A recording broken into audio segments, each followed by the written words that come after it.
بسم الله الرحمن الرحيم ياسين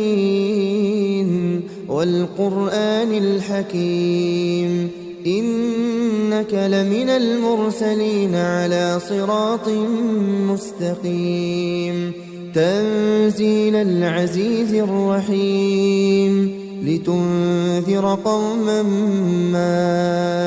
أنذر آباؤهم فهم غافلون لقد حق القول على أكثرهم فهم لا يؤمنون إنا جعلنا في أعناقهم أغلالا فهي إلى الأذقان فهم مقمحون وجعلنا من بين أيديهم سدا ومن خلفهم سدا